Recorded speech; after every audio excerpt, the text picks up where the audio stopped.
Buenos días. Somos Tomás Álvarez Y Nicolás Repeto. y en este video compartiremos nuestra reflexión sobre el aprendizaje de la contemporaneidad y el tiempo histórico a partir de la enseñanza del proyecto económico español en el Virreinato del Perú. Para ello, analizaremos los procesos de escritura de nuestros estudiantes de segundo año de la Escuela Secundaria Neuquina.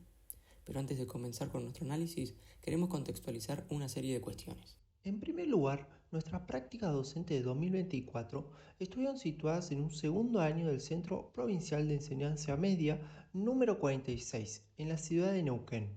Este curso contaba con un total de 27 estudiantes y se encontraba a cargo de los profesores Matías Lel y Manuel Martínez.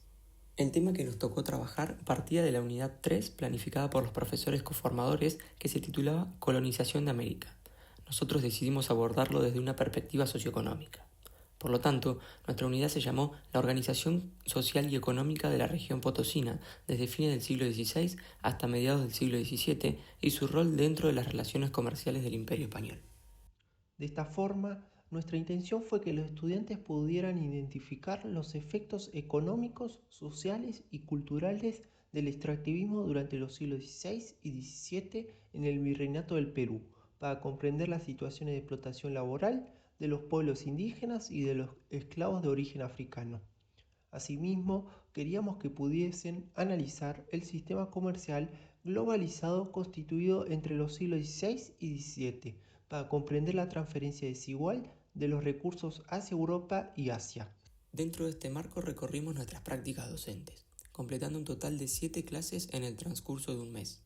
Justamente en la séptima clase, a pedido de los profesores coformadores, tuvimos la oportunidad de realizar una evaluación tradicional que dio por finalizado nuestro periodo de práctica. Inicialmente, por nuestras representaciones sociales previas, pensamos esta evaluación como una forma de control del proceso realizado, cuyo propósito principal era constatar cuánto los estudiantes habían aprendido sobre el contenido de la unidad didáctica trabajada y calificarlos con una nota numérica.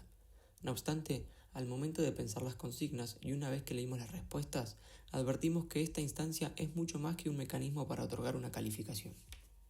A continuación, repasaremos la evaluación como un momento en el que se desafía al estudiante a resolver una consigna, apelando a sus procesos cognitivos vinculados al pensamiento histórico. Antes de ver las producciones escritas de los estudiantes, presentaremos las consignas de la evaluación. Hay que tener en cuenta que durante el momento evaluativo le permitimos a los estudiantes permanecer con la carpeta abierta para que puedan consultar los trabajos y anotaciones de las clases anteriores. Realizamos 3 temas distintos, teniendo cada uno de ellos 2 consignas diferentes. La primera consigna de cada tema consistía en explicar por qué un actor se sentía insatisfecho con el sistema de dominación española. Estas estaban pensadas para que sean respuestas de carácter explicativo, las cuales, según Pagés, buscan analizar y explicitar el porqué de los hechos, situaciones o fenómenos para comprenderlos. En el caso de la primera, esta fue la situación presentada. Un criollo de Buenos Aires se sentía insatisfecho con el sistema de dominación española y como parte de la consigna, los estudiantes debían utilizar para su explicación los conceptos de monopolio comercial, centro o polo de atracción y contrabando. Estas fueron algunas de las respuestas de los estudiantes. No las leeremos, pero de ser necesario, pausen el video para leerlas detenidamente. La primera que seleccionamos es la del estudiante Felipe. Como podemos observar, el estudiante en primer lugar mezcla los tiempos verbales, es decir, escribe en pasado y presente de manera simultánea. Si vemos lo subrayado, percibimos que el estudiante logró identificar 2 acontecimientos simultáneos y los relaciona como parte de un mismo sistema, aunque se queda en la identificación. No explica la realidad histórica de forma detallada. La segunda respuesta es la de la estudiante Isabel. En este caso aparecen relaciones de contemporaneidad, que son las que están subrayadas, pero únicamente como identificación de situaciones simultáneas, algunas de ellas dadas por la propia situación de la consigna. En la respuesta no se desarrolla una relación entre estos acontecimientos, sino que aparecen descritos de forma breve y sin una conexión explícita entre ellos. En cuanto a los tiempos verbales utilizados, marcados con el círculo rojo, notamos que en su mayoría hacen referencia a la situación presentada en la consigna, y de allí se desprende su relación hacia el pasado. Sin embargo, se le dificultó pensar esta situación por fuera de la consigna. Pareciera que el criollo no se encuentra dentro de la narración con la que piensa históricamente el contexto histórico que plantea. Sobre el final aparece también un verbo en presente, deben, lo cual también refleja esta referencia constante a la situación de la consigna. Y la tercera respuesta que nos gustaría compartir es del estudiante Gervasio. En este caso, el estudiante escribe en pasado, lo que da cuenta de que diferencia nuestro tiempo del tiempo estudiado. Sin embargo, casi la mitad de la respuesta, marcada con azul en la presentación, es una transcripción de lo que dice el criollo presentado en la situación. Esto es un claro ejemplo de lo que plantean Lerner, Laramendi y Cohen cuando describen cómo este traslado de información es una transcripción de ideas preexistentes y no la reelaboración del conocimiento a partir de lo trabajado en clases previas, más propia de una escritura denominada decir conocimiento. En líneas generales, una de las principales dificultades que notamos en estas respuestas y en las que siguen a continuación es que no se hace referencia a la cronología ni se contextualiza la información. Nuestra principal hipótesis parte de lo que señala Pla. Por un lado, porque hay una contextualización supuesta en la cual se omite estos detalles debido a que nosotros, siendo los profesores a cargo de la evaluación, sabemos el contexto al cual se refiere la narración del estudiante. Por otra parte, a lo que el autor describe como una falta de desarrollo de la idea del tiempo histórico como una metanoción que requiere de diferentes elementos simbólicos para ser completa, es decir, los números representando fechas. Esta es la segunda situación que les presentamos a otro grupo de estudiantes. La dinámica es la misma. En este caso, un indígena se siente insatisfecho con el sistema de dominación española y como parte de la consigna, los estudiantes debían utilizar los conceptos de mita española, identidades y sincretismo. La primera respuesta es de la estudiante Catalina. Al igual que en las respuestas anteriores, hay mezcla de tiempos verbales. Por otro lado, aparecen relaciones de contemporaneidad, identificando el sistema de mita y las identidades como parte del mismo proceso histórico. Y en estas relaciones que establece entre ellos, da forma a la respuesta en sí, y logra explicar la realidad histórica a partir de la relación de estos acontecimientos. A su vez, logró marcar una ruptura dentro del proceso histórico que da cuenta de las nociones de anterioridad y posterioridad. Allí donde dice se siente insatisfecho con la dominación española debido a que esto implicó numerosos cambios en la cultura en la que estaban acostumbrados a vivir. En esta respuesta, la estudiante logró explicar parte del proceso aprendido por ella, aunque tuvo dificultades a la hora de situarlo en el pasado o de separarlo de la situación presentada en la consigna. Una segunda respuesta que queremos mostrar sobre esta situación es la de la estudiante Nayara. En este caso, ella sí logró escribir todo su texto en pasado, lo que demuestra que puede separar el presente de la situación presentada, entendiendo que hay una vinculación entre el proceso histórico real y la situación de la indígena dramatizada para ser usada de disparador. También logra establecer relaciones de contemporaneidad que aparecen en la pantalla subrayadas. Identifica acontecimientos simultáneos y establece relaciones entre ellos, y explica la realidad histórica a partir de estas relaciones. Asimismo, en esta relación que establece entre situaciones simultáneas, logra explicar causas y consecuencias de los hechos. La mitad española hizo que los indígenas no podían pasar tiempo con sus familiares. Otra dificultad que apareció, que no está tan referida al desarrollo del pensamiento histórico, sino a una situación más bien conceptual, pero que nos parece interesante destacar para entender también nuestras decisiones al momento de seleccionar los contenidos.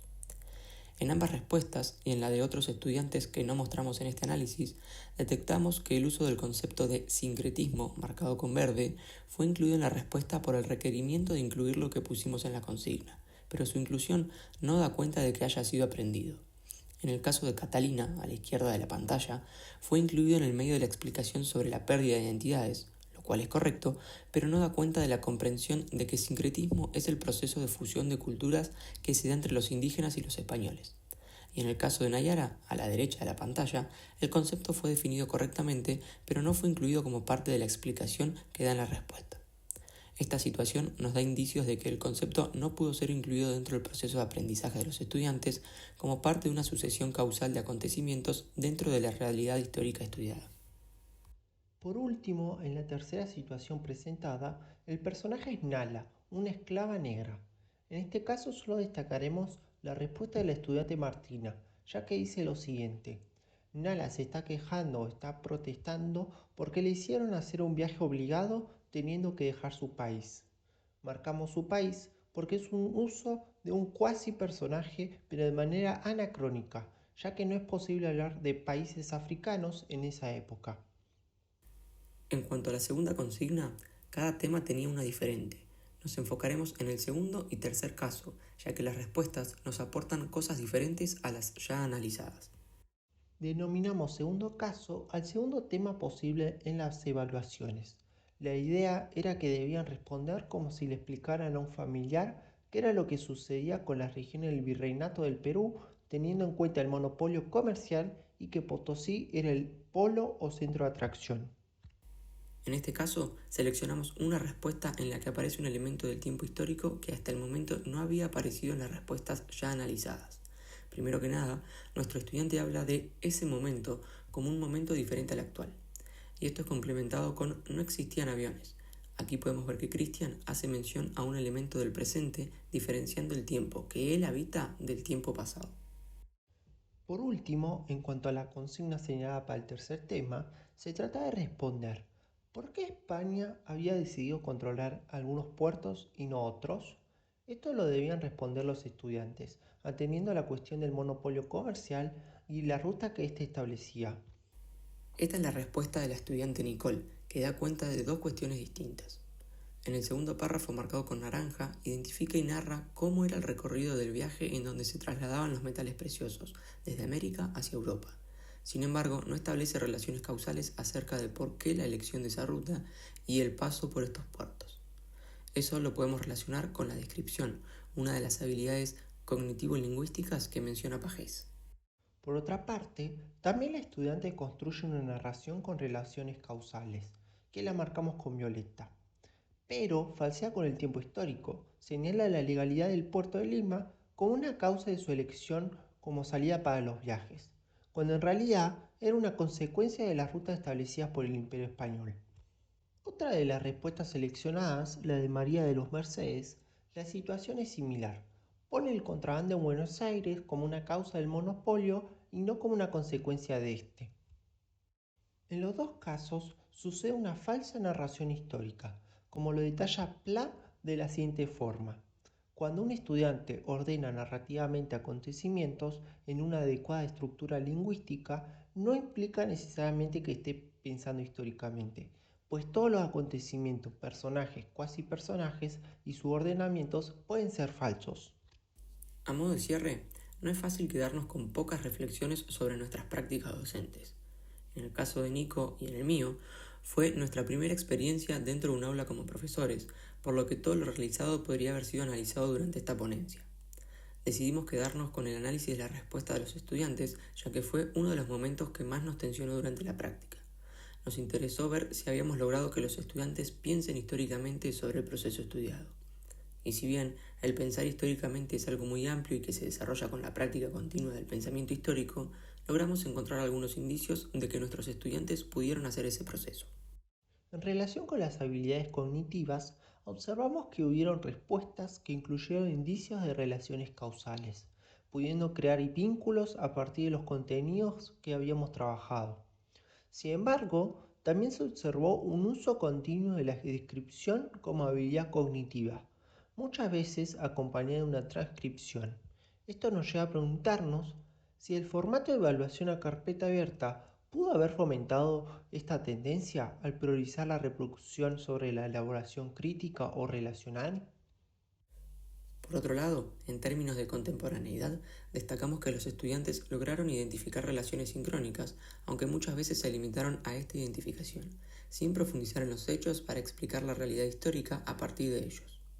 Si bien hubo algunas excepciones, como en los casos analizados, estas no representan la mayoría.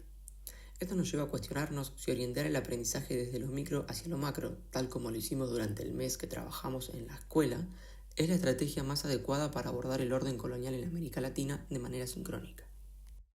Finalmente, en cuanto al tiempo histórico, detectamos un uso difuso de los tiempos verbales, acompañado por una ausencia de cronología en la mayoría de las respuestas.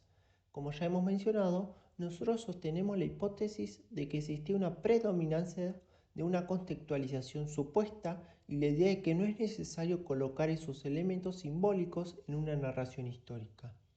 Esto plantea un desafío interesante. Plantear consignas con un enfoque contextualizado, como las vivencias de un criollo, un indígena o una esclava. ¿Podría dificultar la comprensión y el manejo adecuado del tiempo histórico? Gracias por escucharnos, los dejamos con la bibliografía.